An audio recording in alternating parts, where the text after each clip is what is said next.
बड़ा हो गया में भी सीटों को लेकर इतना आसान नहीं होगा, क्योंकि जिस तरह से चिराग पासवान ने भी नीति को लेकर सवाल उठा रहे हैं। अमिताभ भी हमारे साथ जुड़ा। अमिताभ, सम्राट चौधरी एक ही गाड़ी में निकले नीतीश कुमार के साथ, क्योंकि राजनीति है, राजनीति में हवा ऐसी बदलती है। इतने तो मौसम नहीं बदलते हैं हमारे देश में जितने नीतीश कुमार बार बार पलटते हैं, और अब लगातार ट्वीट भी सामने आ रहे हैं, आरजेडी की तरफ से भी ट्वीट सामने आ रहे हैं। बड़ा सवाल यह है कि आज शपथ ग्रहण लेंगे, 2 डिप्टी सीएम के तौर पर फिर से होंगे, लेकिन सुशील कुमार मोदी का नाम सामने आ रहा था और नीतीश कुमार और उनकी कई बार जुगलबंदी चली है।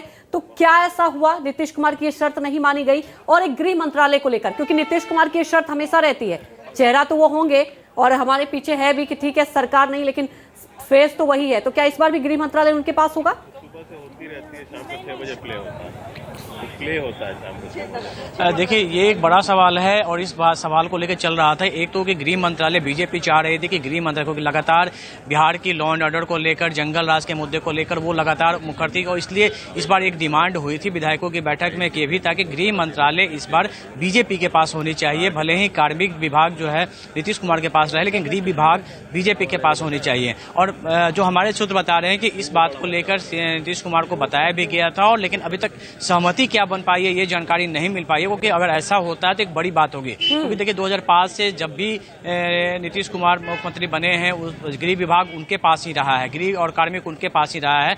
और इस बार लेकिन बीजेपी का जो मुद्दा था, जो जंगल राज के मुद्दे को लेकर वो लड़ाई लड़ रही थी, जो लगातार विधि व्यवस्था को लेकर आरोप लगा रही थी, और जो मुख्यमंत्री ने खुद कहा आज के बयान में कि विधि व्यवस्था को लेकर, क्राइम करने को लेकर जो उन्हें परेशानियां हो रही थी, तो ये तमाम मुद्दे थे जिसको लेकर ये मांग हो रही थी कि गृह विभाग जो है इस बार बीजेपी के पास है।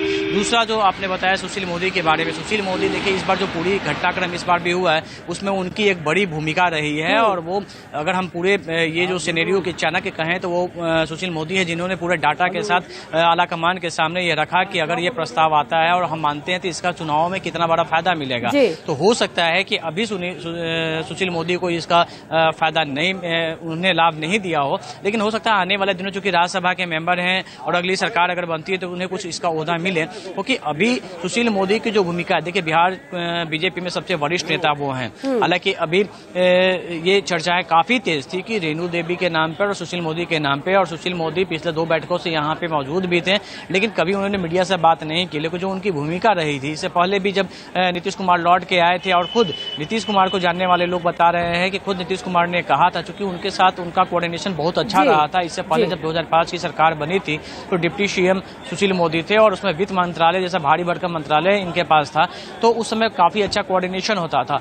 और इस कोऑर्डिनेशन की बात जब नीतीश कुमार ने छोड़ा था 2022 में साथ, तो उन्होंने बोला भी था कि वो उन्हें लगता था कि सुशील मोदी को डिप्टी सीएम बनाया जाएगा, लेकिन ऐसा नहीं। लेकिन इस बार जो हुआ है उनको भरोसे में रखे किया गया है, वो उन्हें बता दिया गया है कि हम किसे बना रहे हैं, और उनके साथ विजय सिन्हा और सम्राट चौधरी। आप सोचिए कि दोनों सबसे मुखर थे, सबसे ज्यादा विरोध में थे, और लगातार जब विधानसभा अध्यक्ष भी थे विजय सिन्हा उस समय भी होती थी, उस वक्त भी दोनों थे। अमिताभ, आपने जो एक मुखर वाली बात कही, एक सवाल मेरे मन में है, सम्राट चौधरी जो कहते थे नीतीश कुमार को जब तक नहीं हटाएंगे, जो उन्होंने पगड़ी बांध रखा था, अब उस संकल्प का क्या होगा? हालांकि ऐसे तो कई संकल्प लिए जाते हैं बिहार की राजनीति में, लेकिन वो संकल्प धरा का धरा रह जाता है। क्या संकल्प लिया था? कि वो जो पगड़ी माथे पे बांधा था, नीतीश कुमार को हटाएंगे तभी वो पगड़ी हटेगी। अब क्या करेंगे अमिताभ? क्या अमिताभ वाकई में ऐसा संकल्प था कि जब तक नीतीश जी को नहीं हटाएंगे तब तक पगड़ी, यानी अब क्या होगा उसका? जी बिल्कुल। देखिए ये सवाल सम्राट चौधरी से पूछा भी गया था जब दिल्ली की बैठक करने के बाद वो पटना पहुंचे थे, तो पटना एयरपोर्ट पर उनसे पूछा भी गया था अगर सरकार नीतीश कुमार के साथ बनती है तो आपकी पगड़ी का क्या होगा। उन्होंने बोला कि पगड़ी का जवाब हम पगड़ी से देंगे। तो ये बात सही है रवि कि जब सम्राट चौधरी ने पगड़ी बांधा था तो उन्होंने कहा था कि जब तक नीतीश कुमार को गद्दी से नहीं उतारूंगा ये पगड़ी नहीं खोलूंगा। आज देखिए उसी पगड़ी को बांधे नीतीश कुमार के साथ जाके ये राज्यपाल को समर्थन देने की, सरकार बनाने की पेशकश करते हैं। तो निश्चित रूप से राजनीति में देखिए कई संकल्प लिए जाते हैं। इससे पहले भी नीतीश कुमार के बारे में ही अगर देख लीजिए, कई बार वो बोल चुके हैं कि इस बार भी जब बीजेपी के साथ उनका नाता टूटा था तो बड़े विधानसभा में उन्होंने कहा था कि मर जाएंगे, बीजेपी के साथ फिर दोबारा नहीं जाएंगे, लेकिन वो भी कई बार पलटी मार चुके हैं। तो सम्राट चौधरी अगर संकल्प लेते हैं, उनका संकल्प टूटता है, तो ये भी एक देखने वाली बात होगी।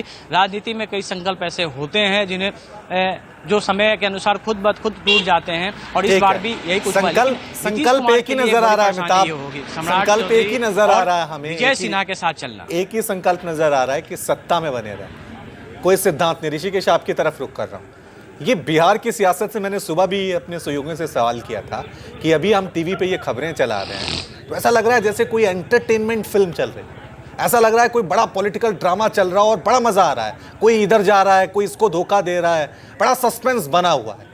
लेकिन सिद्धांत के रूप में, आइडियोलॉजी के रूप में, बिहार की नीति के रूप में ये अपने आप में बड़ा धोखा नहीं है?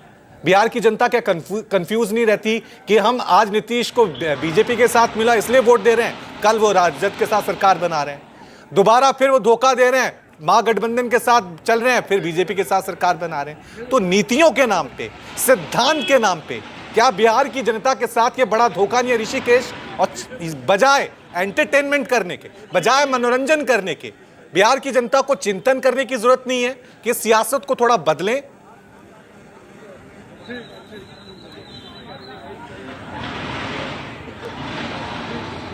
और यही सवाल चिराग पासवान भी उठा रहे हैं।